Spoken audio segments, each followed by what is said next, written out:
안녕하십니까. 신의균의 국방TV 시큐리티 뉴스입니다. 자, 오늘도 우크라이나 전황 그리고 이스라엘 상황 같이 살펴보도록 하겠습니다. 우크라이나 전황이 좀 지지부진한 그런 모습들을 우리가 몇 달 보다가 지금 이스라엘 그리고 팔레스타인 전쟁 보니까 정말 아주 빠르게 진행되는 것 같습니다. 이스라엘군이 파죽지세로 밀고 들어가고 있습니다. 파죽지세, 그야말로 대나무를 쫙 쪼개듯이 쑥 들어간다 이 말인데, 이스라엘군이 어떻게 어디 정도까지 들어갔고 또 어떤 전술을 사용하고 있고 지금 주변 상황은 어떻게 되고 있는지 같이 보도록 하겠고, 좀 불행한 또 안타까운 소식이기도 한데, 이 북한군의 포탄과 야포 등이 이 러시아에 공급되면서 러시아의 화력이 아주 강해졌어요. 그래서 지금 우크라이나가 고전을 하고 있는 것으로 보이는데 같이 살펴보도록 하겠습니다. 신인근의 국방TV 구독, 알림, 좋아요 눌러주십시오. 우크라이나 전황 먼저 보겠습니다.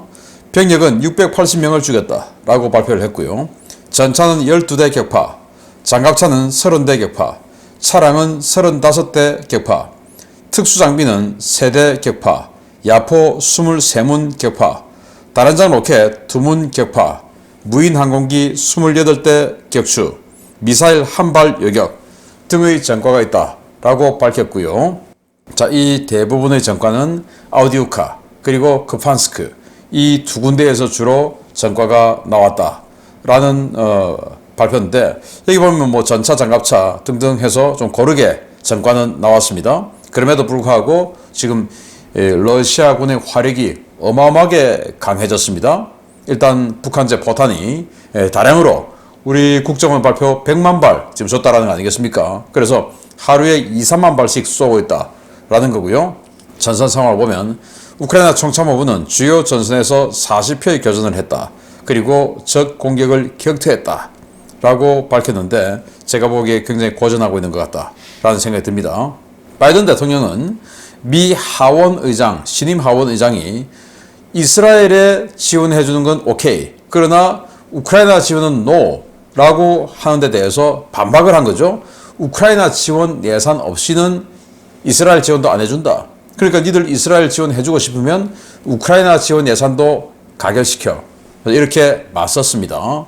정말 첨예하게 대립하고 있고, 이런 미국 정치 상황 하나하나에 우크라이나는 완전히 가슴이 철렁철렁해질 수밖에 없을 것 같습니다. 자, 분위기가 이러다 보니까 나토 사무총장도 회원국들 우크라이나 지원 중단하지 마라. 그래서 피로감 어쩌고저쩌고 느끼지 말고 계속 승리할 때까지 지원해야 된다라고 촉구하고 나섰어요. 그러니 이 우크라이나에 지원해주는 이런 분위기가 굉장히 힘들어지고 있다라는 사인들이 계속 나오고 있는 거죠.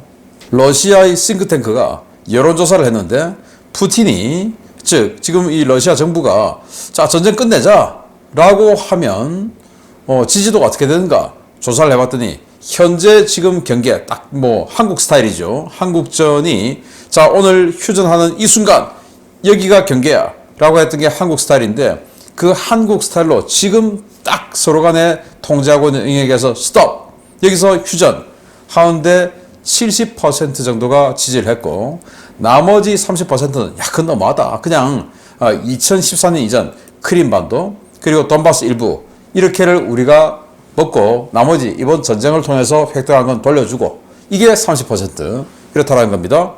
자, 그러면 이런 식으로 휴전이 된다면 푸틴은 소기의 성과를 거둔 거다라고 될 수가 있겠죠. 이 정도는 양해가 되는 상황인데, 그러나 우크라이나는 뭡니까?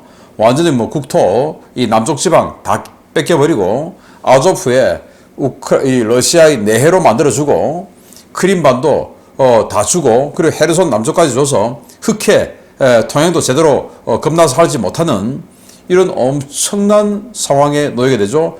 원자력 발전소 뺏겨버리고, 그러면 지금 현재 집권하고 있는 우크라이나 정치 세력들 완전히 전부 아웃되겠죠. 그러니 그런 상태에서의 휴전은 절대 있을 수 없을 것 같고, 그런 상황에서 지금 계속 휴전 이런 이야기가 나오는 걸로 봐서 곧 휴전 협상이 본격적으로 시작되는 거 아닌가라는 생각도 듭니다. 러시아는 10월 31일 야간에 탄도미사일과 드론, 순항미사일 등등을 섞어 쏘기 해서 공습을 했는데 이때 러시아 이스칸데르 미사일을 대여섯 발 쏘았답니다. 그런데 우크라이나의 방공 능력이 부족해서 그 이스칸데르 미사일, 탄도미사일은 한 발도 요격하지 못하고 다 두들겨 맞았다라는 소식인데 또 이 탄도미사일은 위력도 세죠. 그래서 이 어느 곳에선가 큰 타겟이 대여섯 개는 부서졌다. 그리고 이면 피해도 커졌을 것이다. 라는 안타까운 생각이 드네요. 자, 우즈베키스탄은 러시아에 이 용병으로 참전했던 자국민의 중형을 선고했다고 합니다. 왜 금지되어 있는 전쟁에 니들이 가서 돈을 받고 전쟁을 뛰냐. 그래서 뭐 우리나라에도 그랬던 사람들 있지 않습니까? 그 우리나라는 뭐 여권법이다 뭐 이런 그 법을 적용했다고 하는데 여기는 뭐 다른 법이 있겠죠. 아무튼 중형을 선고했다고 합니다. 그러니 이 우즈벡은 아니 러시아 편인 줄 알았는데 하고는 러시아 정부는 우즈벡 정부에 굉장히 불쾌감을 표했다고 합니다. 러시아는 지금 병력이 또 부족하니까 도네츠크 그리고 루안스크 지역 내에 죄수병, 재소자들을 죄수병으로 동원하고 있다고 합니다. 그래서 제가 그저께 알려드렸죠. 러시아의 죄수병이 15만 5천 명이 이 전쟁에 동원됐다라는 걸 이 러시아 법무차관이 뭐 다른 세미나 하다가 실언을 해서 나와버렸는데 그 본토도 부족해서 루안스크, 도네츠크 지역 내에 있는 이 교도소 재소자들까지도 야 이리 나와 해서 동원하고 있다라는 소식이고요. 우크라이나 군사정보국은 크림반도에 러시아인 안전지대는 없다. 그래서 크림반도 빨리 떠나라. 즉 크림반도 우리가 빨리 획득할 거야. 이런 압박을 했고요. 시르스키 상장은 러시아가 쿠판스크 방면에서 큰 공세를 했는데 막아냈다. 러시아의 공세는 실패했다. 라고 하는데 그러면서 상황은 좀 어렵다. 라고 이야기를 했어요. 제가 봤을 때 상황이 정말 어려운 것 같습니다.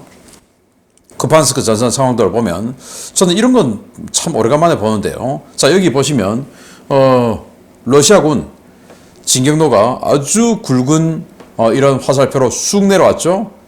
꽤 큰 부대가 내려온 겁니다.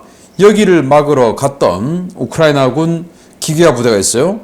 이 10대의 기갑 차량이 부서졌는데 우크라이나군이 3대의 전차도 있다. 자, 이런 화살표 참 오래간만에 보는데요. 우크라이나군이 제법 굵은 파란색 화살표, 즉 이렇게 큰 규모의 부대가 치고 내려온 것을 방어하기 위해서 우크라이나군도 제법 갔는데 화살표가 반대로 또 나가 있죠. 패퇴했다라는 겁니다. 그리고 여기 러시아의 포격이 군데군데 많이 떨어지고 있는 상황을 볼 수가 있고, 그래서 이 쿠판스크 상황에서 이 지역 개활지인데 여기서 우크라이나가 전투에서 크게 패했다라는 것을 볼 수가 있습니다. 북한제 포탄이 정확도는 떨어진다 하더라도 어쨌든 하도 많이 쏘니까 뭔가 속의 성과는 있는 것 같습니다. 자, 그리고 러시아는 아우디우카에 대규모 포격전을 했어요. 전 방향에서 공세 중이다. 아우디우카 지금 뭐 러시아가 한 달 동안 계속 치고 있는 곳인데 북한제 탄약, 북한제 야포 등등이 들어오면서 와 이거 보십시오. 지금 뭐 포 사격이 진행되고 있는 게 이렇게 지금 많이 표시가 나고 있습니다. 그 말은 정말 눈 뜰 새 없이 코 뜰 새 없이 이렇게 때려 붙고 있다라는 거고, 이 지역에서 러시아군이 치고 들어갔지만 우크라이나군이 반격은 성공한 것 같고 그리고 이 지역에서는 러시아군이 다시 치고 올라간 뭐 이런 상태를 볼 수 있고, 그래서 이 우크라이나 전장에서 그동안 뭐 상당 기간 동안 우크라이나군이 화력 우위에 있었는데 이스라엘 팔레스타인 전쟁이 발생하면서 그쪽으로 탄약이 빼나가면서 우크라이나군이 멈칫하고 그 사이에 북한군 탄약이 들어오면서 완전히 화력 우위가 뒤바뀌어 버렸어요. 뭐 결국 전쟁은 화력 싸움 아니겠습니까? 화력이 러시아가 더 세졌다. 그 말은 지금 뭐 러시아가 이기고 있다. 이 말이 될 수도 있는 거죠. 참 안타깝습니다. 우크라이나는 GMLRS 한 발로 임시 수경 중이던 러시아군 120명을 제거했다. 한 발로. 그래서 이 동영상 캡처본인데 이 러시아군 1251 차량화 소총연대인데 이 부대 중에서 1대대가 진격하고 이동하다가 이제 수경하는 거죠. 이제 오늘 여기서 쉬자 하고는 그런 장갑차들 다 주차해 놓고 수경을 하고 있는데 거길 그냥 GMLRS 로켓탄으로 때려버린 겁니다. 그래서 한 번에 120명의 전사자가 나왔다라는 엄청난 전과가 나왔다라는 거고, 전체적으로 지금 이 우크라이나 전황은 교착 상태, 그리고 소모전이 벌어지는데 화력에서 러시아군이 상당히 우위에 있다라는 그런 상황이죠. 자, 이런 우크라이나 상황 바탕으로 이제 이스라엘 보겠습니다. 가자 지구에 진입한 이스라엘군이 지상작전 개시 일주일도 채 되지 않아 와디 가자 이북의 차단선 구축을 거의 마쳤습니다. 압도적인 항공 화력과 대규모 기갑 부대를 앞세운 이스라엘 공격 부대의 기세에 하마스가 일방적으로 밀려나고 있습니다. 미국의 아이젠하워 항모전단을 비롯한 추가 증원 전력도 전개돼 확전 차단을 위한 모든 준비가 끝났습니다. 이스라엘이 가자 지구에 지상군 투입을 시작한 지 엿새 만에 와디 가자 이북의 차단선에 대한 장악 작업을 거의 마쳤으며 북부 지역에서도 빠른 속도로 시가지 블록들을 정리하며 진격하고 있다고 복수의 워싱턴 소식통이 현지 시각 11월 1일 리포트했습니다. 이스라엘군은 10월 31일 기준으로 2개 사단, 최소 2만 명 이상의 지상 전투부대를 가자 지구에 진입시켰는데요.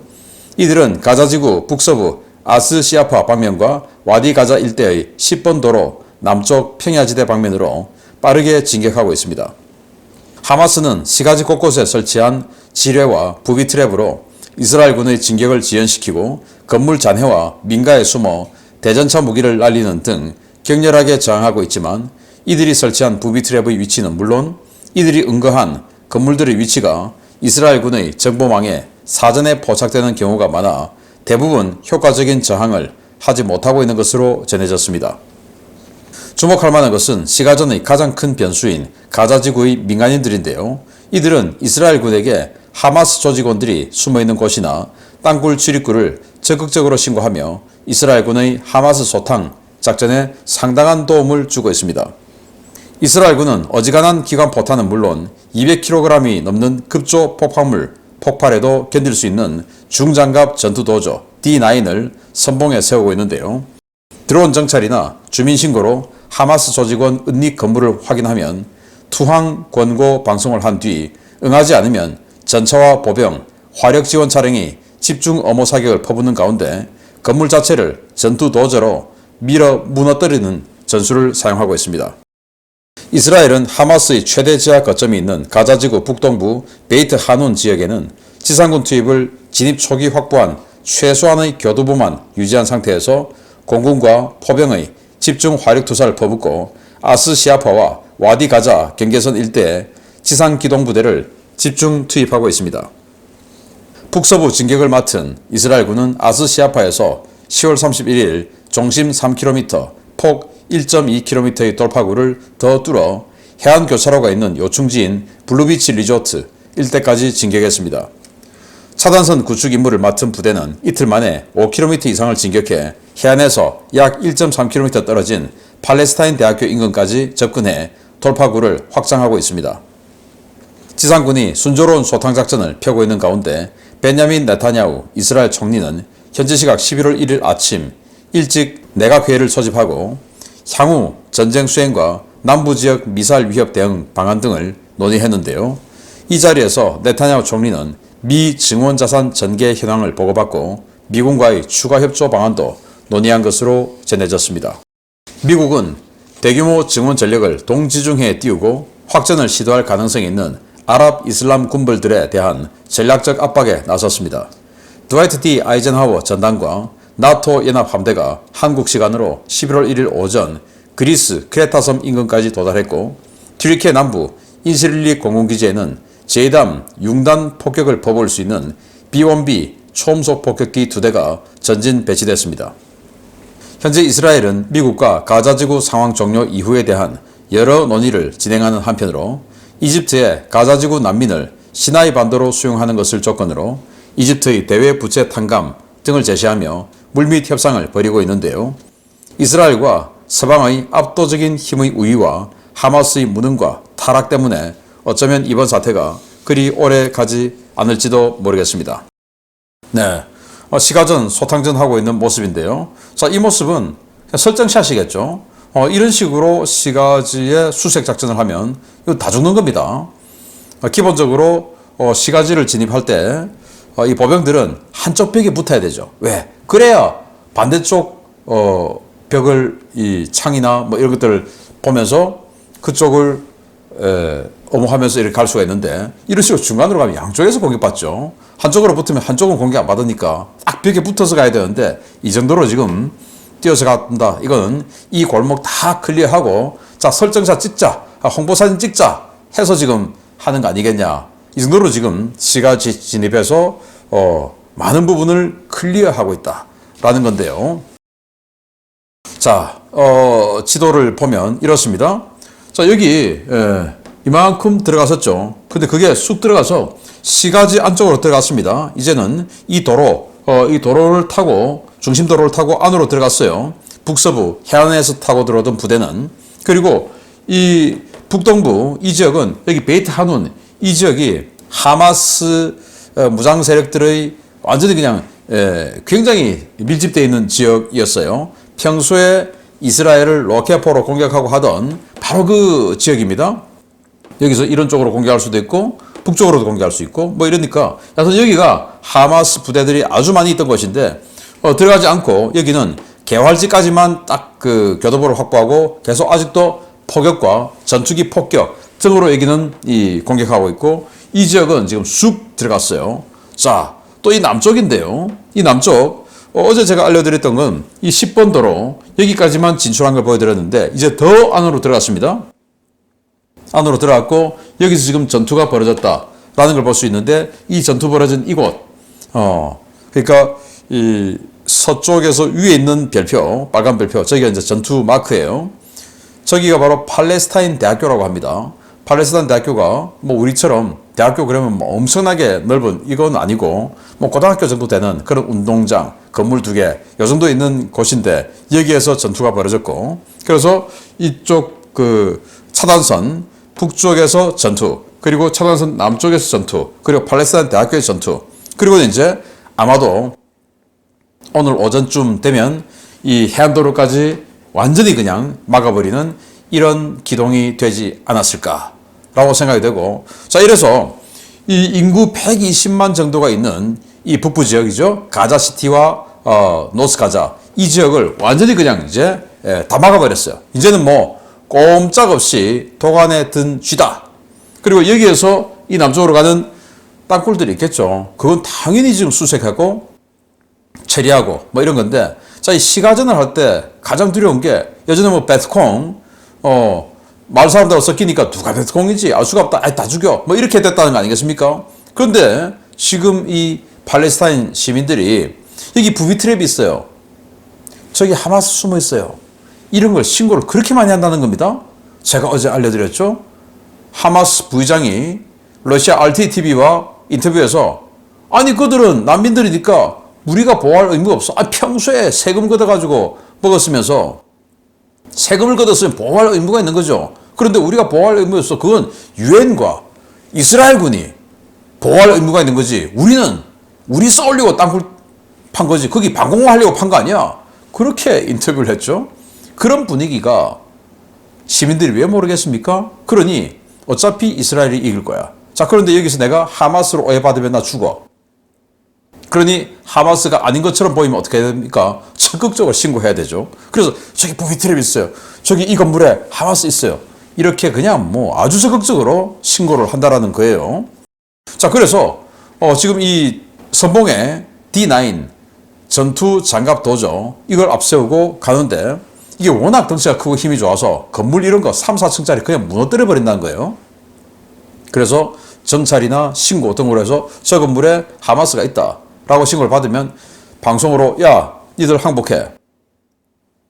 몇 분 후까지 항복해. 그러지 않으면 다 죽는다 라고 하고는 항복하면은 항복 받아주고, 항복 안 하면 사방에서 전차포 때리고, 그리고는 이제 전차포로 공격하고 엄호하는 상황에서 밀어버린다는 거예요. 그래서 무너뜨려서 그냥 매몰시켜 죽여버린다. 이런 식으로 계속 밀고 들어가고 있다. 그래서 뭐 그렇게 하다 보니 이런 식으로 그냥 뭐 큰 피해 없이 들어가고 있다라는 건데 10월 7일부터 지금까지 이제 뭐 한 달 가까이 돼가고 있는 상황인데 지금까지 이스라엘군이 총 317명이 죽었다고 합니다. 그런데 개전 첫날 거의 대부분 다 죽었죠. 그런데 그 이후에 지금까지 100명도 채 죽지 않았다라는 거죠. 그만큼 100명이나 죽었어? 그게 아니죠. 사실은 이 정도 전쟁을 하는데. 그래서 그 정도로 지금 빠르게 이스라엘군이 초토화 작전으로 진격할 수 있다 하고 있는 거고. 자, 그러면 전쟁하면 바로 그냥 달려들 것 같았던 북쪽의 레바논 헤즈볼라, 그리고 북동쪽의 시리아 민병대, 그리고 뭐 이라크의 또 카타이브 헤즈볼라, 또 이란, 어디 갔냐? 못 오는 거죠. 자, 원래는 영국에 배치되어 있었던, 전진 배치했던 그 B-1B 폭격기가 터키 남쪽의 인시릴리 공군기지로 왔어요. 이 인시릴리 공군기지는 터키 남쪽에 있는 미 공군이 운용하는 공군기지고, 여기에는 전술 핵폭탄도 가지고 있는 바로 냉전 시대의 엄청난 그 기지죠. 여기에 B-1B 폭격기 2대가 왔는데 B-1B가 2,000파운드 제담 기준으로 24발을 탑재하죠. 그래서 아프가니스탄전에서도 B-1B, B-52 이런 게 2,000파운드 폭탄 20발, 24발 장착하고 계속 상공을 초기하는 겁니다. 그리고 아래에서 어디 무슨 좌표에 폭탄 한 발, 그럼 바로 그냥 폭탄 꽂아주고, 자, 이런 거죠. 그래서 제가 마치면 또 한번 링크 해드리겠는데요. 아프가니스탄전에서 B-52 폭격기에 제담 폭격 유도해서 엄청나게 그 큰 전과를 올린 공정 통대사 그 항공전 이야기 제가 링크 해드리겠습니다. 뭐 그런 식으로 폭격 유도를 하는 이런 B-1B 폭격기가 2대가 왔고, 그리고 제랄드 포드 항모에 이어 또 아이젠하워 항모도 이제 이 그리스까지 온 겁니다. 이제는 뭐 작전 영역에 들어온 거죠. 이러니 겁이 나서 할 수가 없죠. 그러니 뭐 이 하마스 부의장이 왜 도와준다고 해놓고 안 도와주냐. 그리고는 뒤에서 오히려 우리를 죽이라고 한다. 이렇게 폭로를 했지 않습니까? 뭐 그런데 예멘은 멀리 있다 보니까 겁없이 계속 하루에 한두 발씩 미사일 쏘나봐요. 탄도미사일 에로3로 요격했다고 공식 발표했습니다. 그리고는 또 이렇게 요르단에 순항미사일이 낙탄을 했는데 이거 보시면 뭐 요격이 된 것 같죠? 그런데 요르단군이 이걸 보니까 이란제더라 라는 겁니다. 이란이 후티 반군에 지원을 해준 거고. 자, 이래서 지금 이스라엘은 이집트에 요구를 하는 거죠. 자, 지금 가자 지구 난민들 어마어마하게 내려갈 텐데 다는 안 되고 한 100만 명 정도 각오하자. 그래서 100만 명 시나이 반도에 빈 땅 많으니 거기 수용소 좀 만들자. 왜? 가자 지구 박살 내놨으니까 다시 들어와 살려면 저거 철거하고 다시 집 지어야 되고 하니까 그거 할 동안 니들이 관리 좀 하자. 그 대신 지금 이집트는 IMF 구제 금융을 지원받고 있는 상태고 세계은행으로부터 많은 돈을 빌렸죠. 그래서 그런 것들 우리가 탕감해 주도록 할게. 물론 미국이 이거 서포트하고 있겠죠. 그래서 이집트가 그 부분에 대해서 고민하고 있다는데 지금까지는 싫다 라고 하는 거예요. 왜냐? 1차 중동전 바로 이스라엘 독립 직후에 70만 명이 시나이 반도로 들어와서 그게 뭐 아비규환이 됐다고 합니다. 그거 다시 당하기 싫다 라는 거죠. 자, 이런 상황에서 또 미국은 우리 특수부대가 인질 구출 작전 하고 있다 이런 이야기도 했고, 아무튼 이 눈에 보이는 이런 지상전 그리고 눈에 보이지 않는 인질 구출 작전 모든 것이 진행되고 있다라는 것을 알 수가 있고요. 아무튼 우크라이나 전에 비해서는 상당히 스피디하게 진행되고 있는 이 팔레스타인 이스라엘 전쟁 상황인데 계속 알려드릴 테니까 구독, 알림, 좋아요 눌러주십시오. 마치겠습니다. 감사합니다.